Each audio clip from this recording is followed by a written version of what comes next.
Selamat siang, Bapak Ibu serta Mas Mbak semuanya. Perkenalkan, nama saya Fani.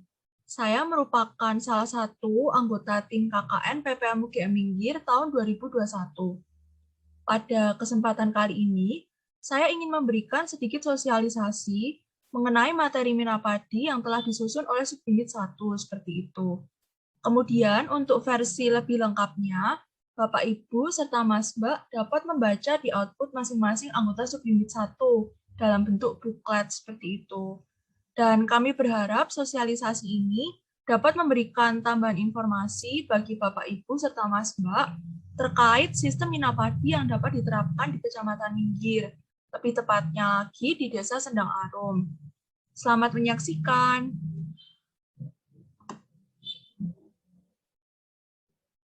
Pada pemaparan kali ini terdapat 5 pokok bahasan yang akan dibahas, antara lain penjelasan terkait Minapadi secara umum, kemudian sistem irigasi yang cocok digunakan untuk sistem Minapadi, lalu budidaya ikan, analisis keuntungan budidaya ikan nila, serta pencegahan penyakit pada ikan. Bagian yang pertama adalah penjelasan tentang Minapadi. Terdapat 2 definisi Minapadi yang disimpulkan oleh salah satu anggota subunit kami. Yang pertama, Minapadi merupakan salah satu teknologi tepat guna dalam rangka optimalisasi produktivitas lahan sawah melalui integrasi budidaya ikan dengan padi.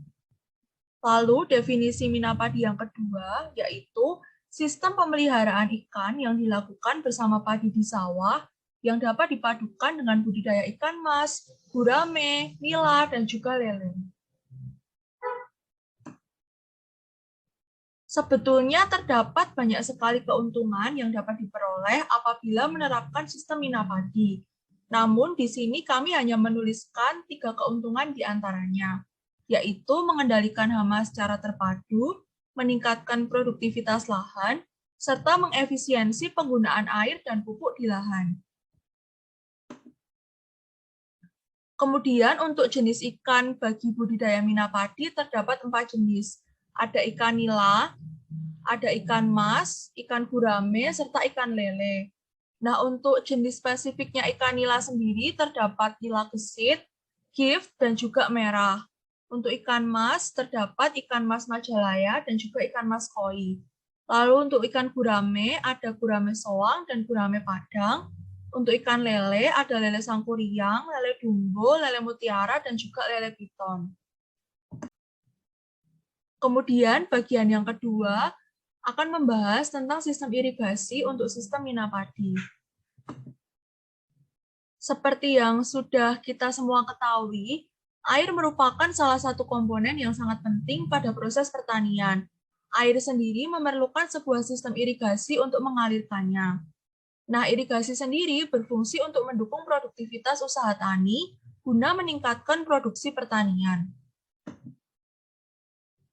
Untuk jenis sistem irigasi sendiri ada 4 macam, yaitu sistem irigasi permukaan, sistem irigasi bawah permukaan, sistem irigasi dengan pancaran, serta sistem irigasi tetes.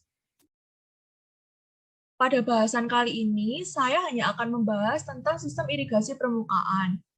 Nah, sistem ini sendiri mendistribusikan air ke lahan dengan memanfaatkan gravitasi atau membiarkan air mengalir dengan sendirinya di lahan pertanian. Nah, untuk saluran pemasukan dan pembuangan airnya dapat dibuat dari bambu atau pipa pralon yang ditanam pada pematang sawah. Untuk saluran pemasukan air, cukup satu saja dan harus lebih tinggi dari saluran pengeluaran. Di sisi lain, saluran pengeluaran yang dibuat sebaiknya 2 buah untuk menguras air dan juga untuk mengatur tinggi air yang diinginkan. Kemudian untuk mencegah masuknya ikan-ikan liar atau sampah dan keluarnya ikan yang dipelihara, sebaiknya dipasang saringan dari anyaman bambu atau kawat kasang. Pembahasan yang ketiga yaitu tentang budidaya ikan. Budidaya ikan dengan sistem Minapadi dilakukan dengan mempersiapkan lahan terlebih dahulu, kemudian memilih benih ikan untuk dipelihara di kolam. Lalu pencegahan hama dan pencurian ikan Diperlukan untuk meminimalisir resiko kerugian selama membudidayakan ikan. Lalu untuk pencurian ikan sendiri dapat diminimalisir dengan memasang pagar keliling berupa pagar dari tanaman, jaring, atau bambu di sekitar sawah. Nah, setelah melewati masa panen tertentu, ikan akan dipanen dan dikemas untuk selanjutnya dijual kepada konsumen. Untuk konstruksi kolam minapadi terdapat 4 komponen. Yang pertama ada galengan atau pematang sawah, yang berguna untuk menahan air di dalam kolam agar tidak bocor. Lalu ada kamalir atau caren, atau yang kita kenal dengan parit, sebagai tempat tinggal dan berlindung ikan. Selanjutnya, terdapat saluran pemasukan dan pengeluaran air sebagai instrumen irigasi minapadi. Dan yang terakhir ada bak penampungan untuk menampung ikan selama kamalir dikuras, sehingga ikan akan lebih mudah dipanen. Berikut ilustrasi konstruksi minapadi.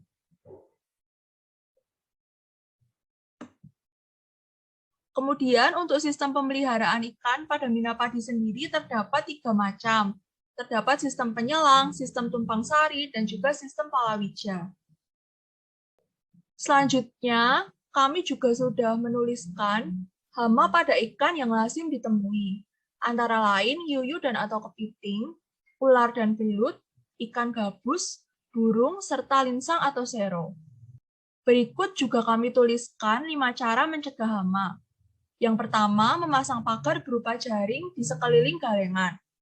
Lalu menutup lubang-lubang yang terdapat pada galengan, memasang saringan berupa ijuk pada saluran pemasukan air, membuat bunyi-bunyian dari kaleng atau kincir air, serta memasang lampu, dan yang terakhir memasang penghalang berupa jaring di atas lahan sawah atau bambu yang diberi rumbai tali yang dapat memantulkan cahaya.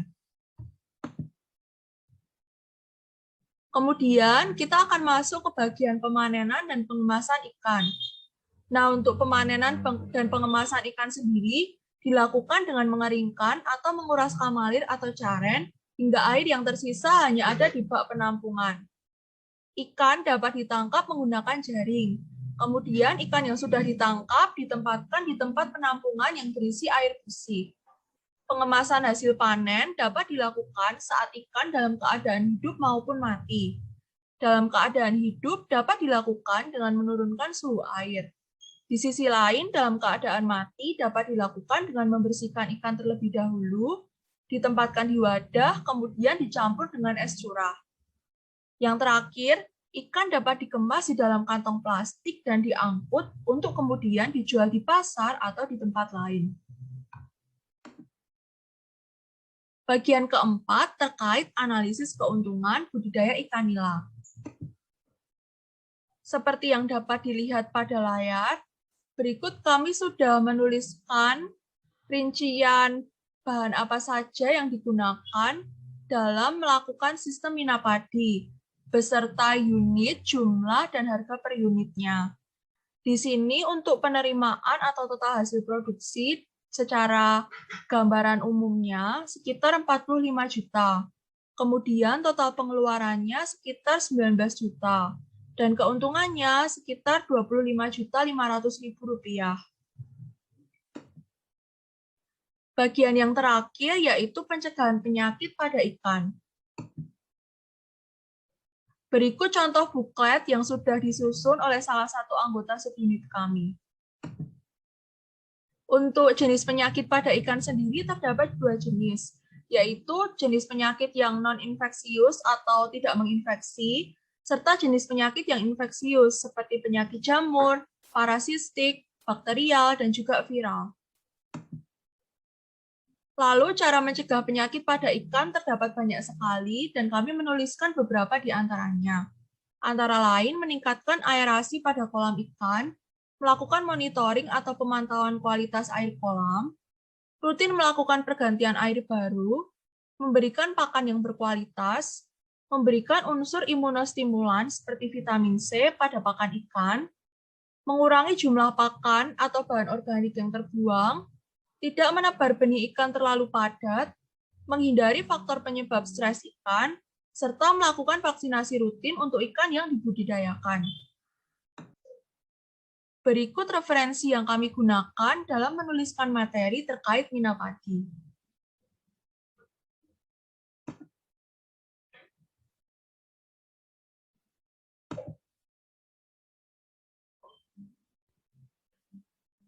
Terima kasih untuk Bapak, Ibu, serta Mas Mbak yang sudah menyaksikan tayangan ini dari awal hingga akhir. Kami berharap tayangan ini bermanfaat. Sekian dan terima kasih.